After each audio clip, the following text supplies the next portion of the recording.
Good morning, good evening, good afternoon, wherever you are, whenever you are. Thank you for watching my videos.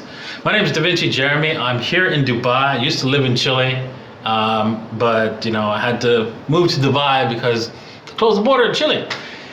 Anyways, we're going to be talking about some news that's really important. We're going to be talking about China's ban, China's closing all the miners and where the miners are going. We're also going to be talking about El Salvador and how the World Bank might have to accept actual Bitcoin. Or, no, worse, not just accept it. No, because they don't accept notes. They're going to have to buy Bitcoin.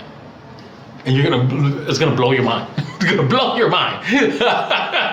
So make sure you watch all the way to the end because man, it's very funny story that I have to go over with you guys, and really enjoyable. Remember, nothing in the show is financial advice, right? Please do your own research before putting any money in the market. And yeah, join us, through DaVinciJ15.com because I'm doing this live with a bunch of people watching and having a good time, and we're talking, chatting, and all that good things. And they're going to be doing a question and answer period afterwards that you're also missing out, that you need to be a part of. So make sure you subscribe, right, by heading over to DaVinciJ15.com. All right, let's get into it. Let's start off with our first thing, which is checking the crypto bubbles. T-Fuel still up there. I don't know, this LPT just showed up out of nowhere. And then QNT also 100%. Wow. That's just great. Let's head over to the first news article today. It is the China urges Alipay to crack down harder on cryptocurrencies. Well, yeah, boy, Alipay, well, and the key word there is pay, but hey, we don't want anybody using anything but the People's Bank of China's cryptocurrency. Nothing else. And if you want to use these illicit tools, right, to gain your freedom, you're breaking law. Well, China, this is not going to work very long for China. Eventually, they're going to break, especially when the world moves on without them. So I'm looking forward to that. Miami mayor offers cities clean nuclear power to the Chinese Bitcoin miners. Mayor Francis Suarez wants to make Miami a Bitcoin mining hub by offering the city's cheap, clean nuclear energy supply. Yeah, well, the miners are moving, right? They got to go somewhere, right? I mean, a lot of miners managed to pack up real fast out of China and head over to North America. So now BTC's Hashrate dropped to the lows of 2021, but who cares? By the time, in 2 weeks, it'll be back up to the highs in no time. So I'm not concerned about that, and I'm just happy that people will be ending this. Oh my God, China, they're gonna take us over nonsense, right? Make sure that you achieve your financial freedom, right, by owning Bitcoin, because one day, very soon, Bitcoin's going to be $10 million, and you make sure you want to own some of that. Right. Okay. I want to get into this news article. Right. World Bank Bitcoin must be accepted by the World Bank according to the charter. It gets a little worse than that, than just accepting it. Right.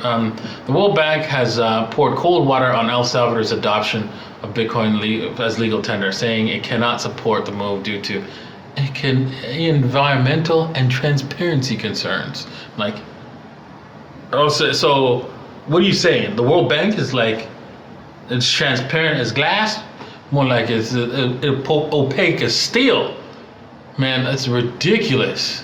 Also, right, I'm pretty sure, right, yeah, you know what, if we scroll down, it says in the article here, let's see here, where was it, that they actually, the World Bank, by the way, has invested more than $12 billion in fossil fuel projects over the past 6 years, representing at least 6% of its total investment portfolio. Mr. Clean! Yeah. All right, so let's move on, right? Because a lot of their charters, it's very complicated. But let me just read this thing, right? Because it's a lot to unpack here.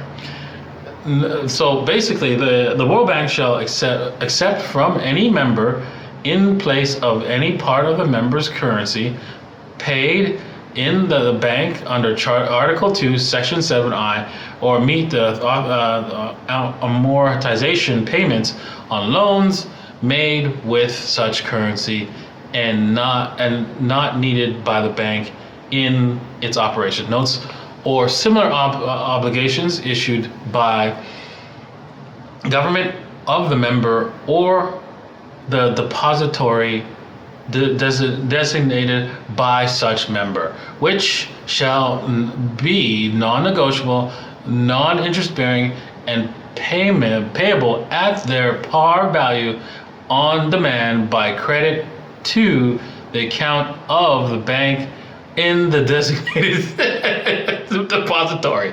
Okay, a lot to unpack there, right? First off, right, they can easily say that the government does not issue the currency, right? But here, in this, if they give them what's called basically an IOU, right? If they go, I owe you 100 Bitcoin, right? And they give them that, right? And it is payable, right? So it's non-interest bearing note, right? Basically, it's really complicated, but basically it's just like writing an IOU saying, I owe you 100 Bitcoin, right? And then it's redeemable at their bank, at the member bank. So they have to do it through a bank. The bank has to issue that non-negotiable bond and give it to the World Bank. You know? Now it gets very interesting when you scroll down, right? Because first off, the things get more awkward. Section 9, Article states the holdings paid into the bank by members should be continually revalued, presumably against real benchmark like USD. If the loan currency has appreciated, it says the World Bank should do the decent thing and hands the gains back. But yes, that's now what's scary about this, right? Because if you read it right here, whenever the par value of the member's currency is increased against what, right? It doesn't say. So we have to assume dollars, right? The bank shall return to such member within a reasonable time frame an amount of the member's currency equal to the increase in value of the amount of such currency. Okay, I want you to try to understand this, how funny this is. Okay, so if they give them an IOU, right, of 100 Bitcoins at $30,000, right, per Bitcoin. And so then tomorrow the price of Bitcoin goes to $65,000, right? What they have to do is not give them $3 million. No. Because it says right here what they have to do. An amount of the member's currency equal to the equal to the increase in value. So what is the member's currency that they have to pay? That's right, Bitcoin. Oh my God. Oh, that's so funny. So they would have to go into the market, buy $3 million of Bitcoin to give them back to the country. It's like, yeah, they're not going to do that. They're going to change the rules or just ignore them, right? Which, governments and world powers tend to do, right? They have the ability to either change the rules when it doesn't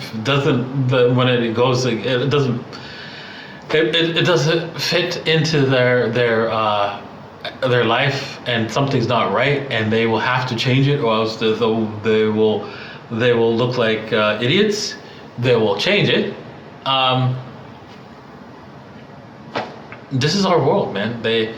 Or they would, just ignore it. So for example, the United States government ignoring the fact that only gold and silver is legal tender and nothing else. But that's our government for you. And just keep in mind, just because it's on a blockchain, right? The rules are written in code, doesn't mean they can't change it. Okay? Keep that in mind, you XRP Army folks out there. It doesn't mean you can't change it.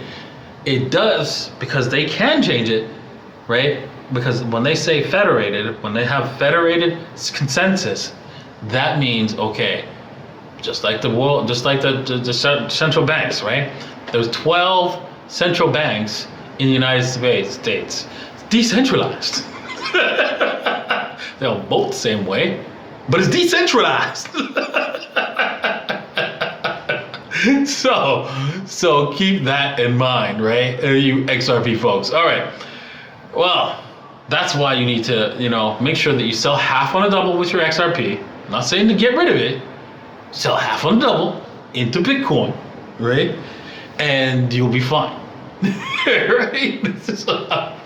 So, remember, because Bitcoin's real, Bitcoin's here to stay, and you need to be a part of it. Cheers.